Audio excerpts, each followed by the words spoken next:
Salmo 90, versículo 12. Diz assim, o salmista: ensina-nos a contar os nossos dias, de tal maneira que alcancemos corações sábios. Salmo 90, versículo 12.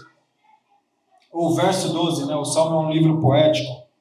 Ensina-nos a contar os nossos dias. Uma oração do salmista. De maneira que alcancemos um coração sábio. Tem uma versão muito rica da Bíblia, que não é considerado tanto uma versão, é mais uma paráfrase, que é a Bíblia, a mensagem. Ela deixou as coisas num vocabulário bem mais assim contextualizado. Foi escrito por uma outra pessoa que já morreu, um pastor que eu gosto muito, chamado Eugene Peterson. E a forma como Eugene Peterson interpreta esse versículo, ele se baseia no todo. E ele diz assim: ensina-nos, ó Deus, a aproveitar a vida. O contar os nossos dias, ele traduz como aproveitar a vida. Irmãos, a vida foi feita para ser aproveitada e não descartada. Às vezes, por conta de uma forte cultura que o protestantismo ainda sofreu com o catolicismo, a gente às vezes boicota um monte de coisa das nossas vidas achando que Deus não quer que a gente seja feliz, né? E aí quando surge principalmente o movimento pentecostal, ele traz isso do catolicismo também, sabe? Que a pessoa não pode ser feliz aqui nesse mundo. Como não pode ser feliz aqui nesse mundo? Claro que a gente pode ser feliz aqui nesse mundo. Agora, é claro, a nossa felicidade não está baseada só nesse mundo. Muitos evangelhos demonstram um grande interesse pela vida após a morte. Mas é necessário também começar a demonstrar um grande interesse para a vida agora. Porque vida eterna não é algo que a gente vai receber. Vida eterna é algo que já começou, concorda? Já é eterno agora. E Deus tem para nós uma vida abundante. E eu gosto muito quando Eugene Peterson traduz assim esse versículo. Ele orando a Deus, porque é necessário sabedoria para ele. Senhor, me ensina a aproveitar a vida. Me ensina a aproveitar a vida.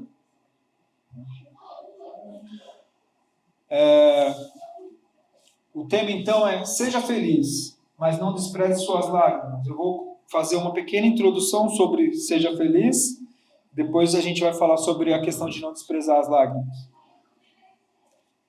Tem gente, irmãos, que já é feliz, mas ainda não é feliz porque não sabe que já é feliz. Eu sempre gosto de imitar a Dilma.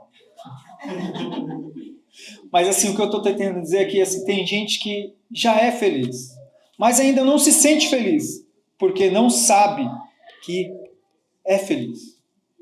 Que a felicidade está nas pequenas coisas que Deus fez para nós, a cada dia. Então seja feliz. Nós podemos escolher pela manhã termos um dia feliz, acordar glorificando. Tem um livro aí que faz um sucesso enorme, eu li ele. Eu sempre gosto de ler os livros seculares também, principalmente aqueles que está todo mundo lendo, porque eles fazem uma leitura da sociedade, né? O pastor Ricardo Agreste falava para os caras que ele ensinava a pregar, assiste uma novela. Não, mas novela é isso, não, mas assiste, porque senão você está muito isolado do mundo. Você precisa entender o que as pessoas estão dizendo para a sua mensagem ser contextualizada, né? Calbart falava, você tem que ter a Bíblia em uma mão e o jornal na outra mão. E então a gente tem que ser feliz. O livro chama O Milagre da Manhã. E ele fala muito sobre isso, sobre como que começa o seu dia, vai decidir tudo sobre como vai ser o seu dia. Então, se antes de acordar a gente já começa reclamando, preocupado com um monte de coisas para fazer, isso tem muito poder para nortear o nosso dia.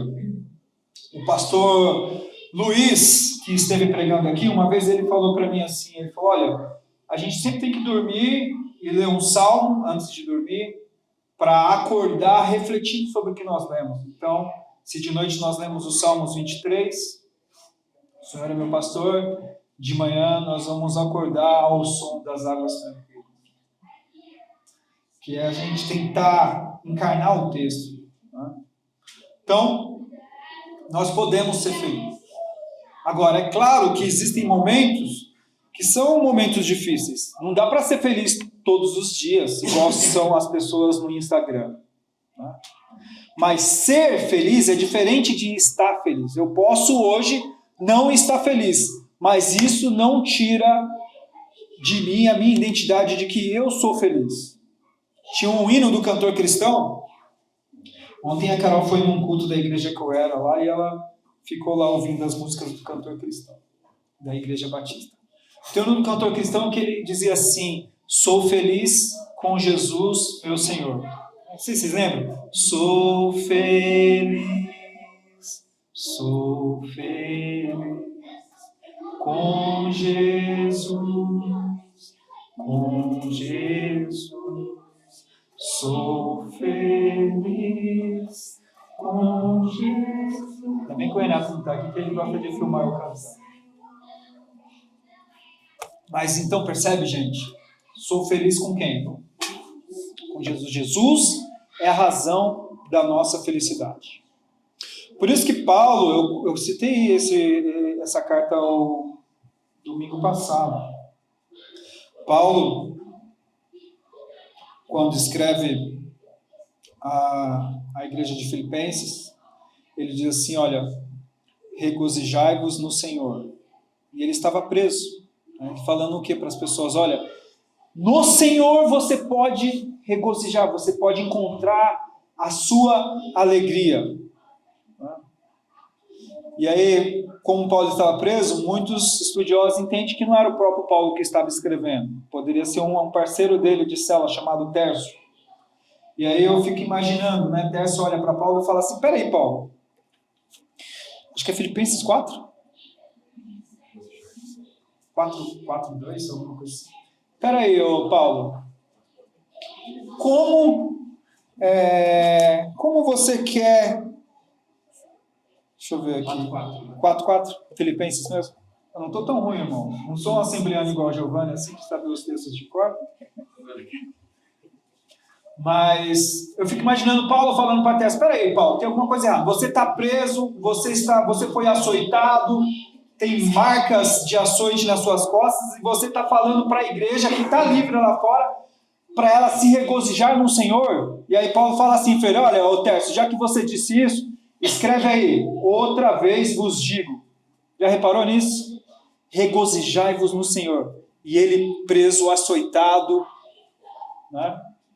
Sem saber nada do seu futuro, mas ele tinha certeza de uma coisa, que no Senhor nós podemos ser felizes, regozijarmos no Senhor. Né? Tem um versículo que diz assim, este é o dia que nos fez, quem? O Senhor. Nos alegremos e regozijemos-nos nele. Gente, não é nele no dia, é nele em quem fez o dia. Porque vai ter dia que vai ser dias nublados, mas em Jesus nós podemos ser felizes. Mas tem dias que são dias de lutas. Uma vez eu estava com a Carol lá no Policeia, e aí tinha uma mulher lavando a garagem assim. E a gente se aproximou daquela mulher para falar para ela que tinha uma igreja batista no bairro, convidar ela e tudo mais. E quando ela viu que a gente se aproximou dela, ela já falou assim, Fernando, já ouviu essa história? É bom que a gente pode contar a mesma história várias vezes, o pessoal esquece, mano. Mas eu acho que eu já contei essa história. Quando a gente se aproximou dela, a mulher falou assim, olha, se vocês vieram me falar de Deus, começa me explicando, porque lá dentro de casa eu tenho um filho paraplégico. Acabou com a minha teologia de 4 anos. Começa me explicando. Então, é difícil essa questão da felicidade para algumas pessoas. Talvez para nós hoje esteja fácil a gente falar assim, não, hoje eu vou ser feliz. Né? Mas como que eu estava fazendo para ser feliz? Terça-feira, Nicolas com febre, Carol com febre, antibióticos e hospitais e médicos. Então tem dias que são difíceis. Mas para essa senhora, a gente poderia citar 2 versículos para ela. Um do Fernando Pessoa, brincadeira, gente. E um do apóstolo Paulo. Tem um verso do Fernando Pessoa que ele fala assim: às vezes ouço passar o vento, e só de ouvir o vento passar, eu sei que valeu a pena ter nascido. Consegue perceber o prazer da vida? Às vezes ouço, né? O português fala oiço. Às vezes ouço passar o vento, e só de ouvir o vento passar, valeu a pena ter nascido. E o apóstolo Paulo vai dizer o seguinte: se a nossa esperança em Cristo se limitar a apenas esta vida, somos os mais infelizes, ou em outras traduções, miseráveis de todos os homens. 1 Coríntios, capítulo 15. Então, começa explicando para mim porque o meu filho é paraplégico. Se a nossa esperança em Cristo se limitar a apenas esses dias, se a nossa esperança em Cristo for apenas para essa vida, somos os mais miseráveis de todos os homens. Na filosofia tem um campo da filosofia que é chamada niilismo. Aí tem um filósofo chamado Albert Camus, que ele diz assim: a vida não tem sentido, a vida é um absurdo. Como que a gente consegue conciliar isso? Só conseguimos conciliar isso, concordar com essa afirmação de que a vida é sem sentido, de que a vida é um absurdo, se a nossa esperança estiver em Cristo só para agora. Então, 1 Coríntios 15 nós poderíamos traduzir assim: se nós esperarmos em Cristo só nessa vida, essa vida é, sim, um absurdo. Não faz sentido viver nesse mundo. Né? Mas a nossa esperança não é só para agora, né, irmãos? Romanos 8. Eu sou apaixonado por Romanos 8. Essa semana eu propus no meu coração escrever todo o capítulo 8 de Romanos. Diz assim: porque para mim tenho por certo que as aflições deste tempo presente não são para serem comparadas com a glória que há de nos ser revelada. Ou seja, você não consegue comparar o momento presente, as aflições do momento presente, com a glória que Deus reservou para nós. Não tem como comparar essas coisas.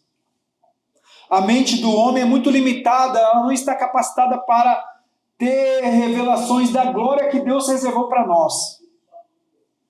Não se pode comparar. Em 2 Coríntios 6:10, Paulo fala assim: como contristados, mas sempre alegres.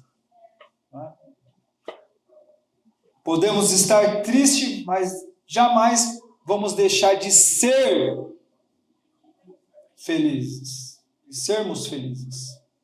Podemos ter momentos difíceis, mas jamais vamos deixar de sermos felizes. Nós temos muita dificuldade de entender Deus e o sofrimento humano. Muita dificuldade de entender Deus e o sofrimento humano. Romanos 8 nos ajuda a entender isso. E as pessoas perguntam assim: aonde estava Deus quando aconteceu aquela coisa tão horrível? Ora bolas. Onde estava Deus quando o filho dele estava na cruz? Deus estava no trono. Deus continua no trono. Ele sabe de todas as coisas. Nosso problema é que a gente enxerga só o hoje. E Deus age no hoje, enxergando o futuro. Sabe quando você está dirigindo um carro e você já conhece o caminho e já sabe que vai ter uma curva e você já desacelera o carro? Talvez alguém que você está conduzindo, né, não sabe porque você desacelerou, mas você conhece o caminho. É assim com Deus. Ele está fazendo tudo já sabendo que tem uma curva lá na frente. E a gente às vezes tem dificuldade de entender porque a gente não consegue enxergar essa curva. Mas, irmãos, Deus fez o homem, não foi para o homem ser triste. Deus fez o homem para o homem ser feliz. Por isso é difícil tanto conciliar a dieta com ser feliz. Como vai ser feliz e fazer dieta, ô Frei? Uma Coca-Zero. Às vezes eu fiquei me perguntando assim, será que os pães que Jesus Cristo multiplicou, Fernando, tinha glúten? Brincadeira, gente. Mas assim, é fato. Deus fez o homem para ele se encantar pela vida. Você crê nisso, Lucas? Deus fez o homem para que o homem pudesse se encantar pela vida. Prova é, Giovanni, que as raízes crescem embaixo da terra, mas as flores em cima da terra para serem vistas. Para o homem se encantar pela vida. Seja feliz, mas não desprezes suas lágrimas. Romanos 8, lá no finalzinho do capítulo, Paulo fala que nós somos, eu já estou encerrando, que nós somos mais do que vencedores. Olha, o que é ser vencedor? Nós vamos ter a Copa do Mundo agora, né, daqui a alguns meses. O que é ser vencedor e o que é ser mais do que vencedor? Vou te falar o que eu penso. Pode ser que eu esteja enganado. Né? O que é ser vencedor? E aí Paulo fala que nós somos mais do que vencedor. Quando você tem os seus inimigos destruídos e subjugados aos seus pés, você é um vencedor. Você venceu, eles caíram aos seus pés. Isso é ser vencedor. Ok? Quando Paulo fala assim, ó, somos mais do que vencedor, ele está falando assim, ó, em todas estas coisas, nós somos mais do que vencedor. Quais coisas? Ele fala, fome, nudez, perigo, espada, perseguição. Esses são os inimigos que Paulo está citando. Em relação a esses inimigos, Paulo fala assim, ó, nós somos mais do que vencedores. Então, eu falei para vocês o que é ser vencedor. É ter os seus inimigos aos seus pés. Então, você tem fome, nudez, ou seja, falta de provisão para se vestir. Perseguição, muito contextualizado com o momento que eles estavam vivendo. Espada, perigo aos seus pés. Mas nós poderíamos aumentar essa lista assim, com dor, doenças. Então, quando tudo isso está nos seus pés, você é vencedor. Porém, nós não somos vencedores. Amém? Nós somos mais do que vencedor. Ser mais do que vencedor é quando você não só destruiu os seus inimigos, mas quando você tem os seus inimigos te servindo. Isso é muito profundo para a gente conseguir digerir tudo agora. Então, ó, vencedor é quando eu tenho os meus inimigos aos meus pés. Mais que vencedor é quando eu tenho os meus inimigos aos meus pés, porém mais do que isso, me servindo. Irmãos, está em Romanos 8, versículo 28. Paulo diz assim: porque todas as coisas cooperam para o bem daqueles que amam a Deus. Todas as coisas cooperam para o bem daqueles que amam a Deus. Quando nós podemos dizer assim, pensando aqui em Romanos 8, olha, a dor, a fome, a nudez, o perigo, todos eles me servindo, eles não só estão subjugados a mim, como eles estão me servindo. Quando eu sofro dor, a dor está me servindo, está cooperando para o meu bem. E o versículo 29 diz o quê? Coopera para o bem daqueles que amam a Deus, mas coopera para fazer o quê? Para que eles sejam a imagem do seu Filho. Então eu não sou só vencedor, eu sou mais do que vencedor. Ao ponto de todas as aflições do mundo estarem me servindo, para que eu possa se parecer com o Filho de Deus. E é interessante o seguinte, que não as versões que nós temos é um pouco pobre a respeito disso. Né? Parece assim, tem uma doença aqui. Mas essa doença coopera para o seu bem. Não, não é isso. Não é a doença sozinha que coopera para o seu bem. São todas as coisas, há doenças e outras coisas. Que aí entra também as razões que nós temos para sermos felizes. A gente tem mania de achar que só o que é ruim nos ensina. E aí a gente é burro para as coisas boas que Deus está fazendo na nossa vida. A gente acha que com as coisas boas, com o aumento de salário, a gente não aprende a adorar a Deus. Não só aprende na luta, só na prova. Não. São todas as coisas juntos que cooperam para o nosso bem. Por isso que quando você vai, por exemplo, no velório, o cara perdeu lá o tio. E aí você fala para ele, olha, não sei o que te dizer, mas fica tranquilo, isso coopera, se você ama a Deus, isso vai cooperar para a sua vida. Não, isso não coopera para a vida dele. O desemprego não coopera para a vida dessas pessoas que a dona Vilma citou aqui, que está precisando de um trabalho. Não. É o desemprego junto com todas as coisas. Todas as coisas juntas cooperam para o nosso bem.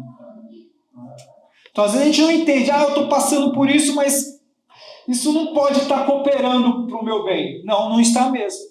Isso sozinho não está. É isso com tudo o contexto junto, todas as coisas juntas cooperam para o bem daqueles que amam a Deus. Então eu não sou só vencedor diante das lutas desse mundo. Eu sou mais do que vencedor, porque as lutas não foram só subjugadas, elas estão sim me atingindo. E às vezes a pior coisa que eu posso querer para mim mesmo é querer ser protegido demais, ser liberto demais, ser livre demais das circunstâncias. Eu tenho muita pena de mim, isso é uma das piores coisas que pode me acontecer.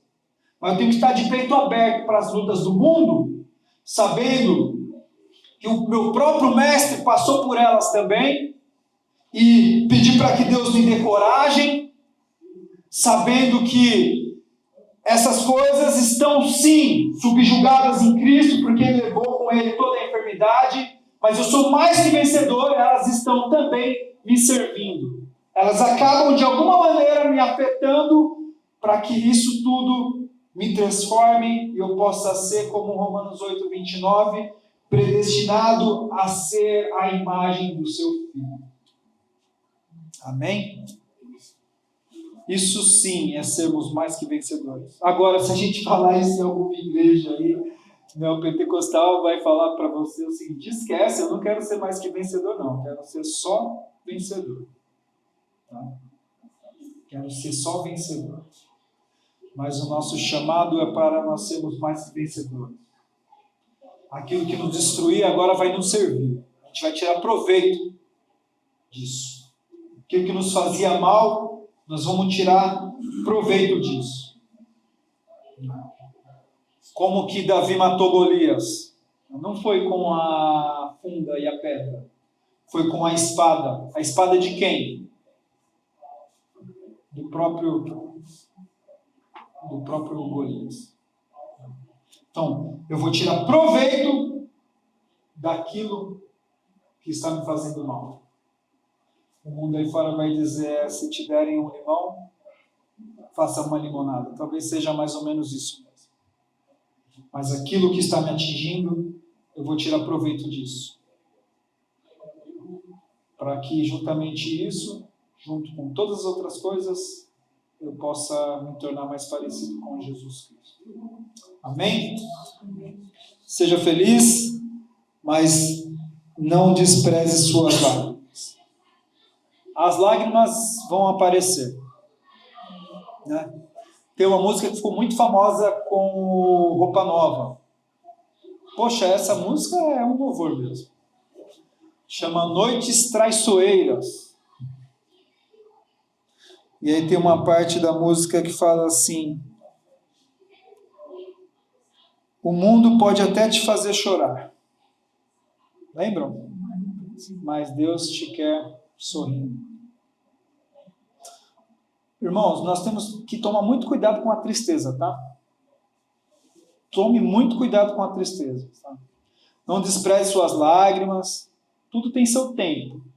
Sabe por quê? Porque a tristeza pede culto, Gislaine. A tristeza pede culto. Às vezes nós estamos patrocinando a nossa tristeza. Estamos dando subsídios para que ela continue existindo na nossa vida. Que a tristeza pede culto. Se a gente não se policiar, a gente começa a ter uma vida só de lamento. Ou seja, só cultuando a tristeza. Colocamos a tristeza no altar e agora adoramos a tristeza. Minha vida é assim mesmo e é isso o que tem para mim. Né? Mas não. Deus nos quer felizes. Para que nós pudéssemos orar como ensinou Eugene Peterson quando ele leu aqui o Salmo 90. O Salmo 90 é um dos salmos mais antigos de todos os salmos, porque foi escrito por Moisés, ao que tudo indica. E aí Moisés escreveu: ensina-me, já que a vida é tão curta, né? O Salmo 90 trata a vida tão curta, a vida é tão breve. Já que a vida é tão curta, me ensine a fazer essa vida valer a pena. Vamos nos colocar em pé?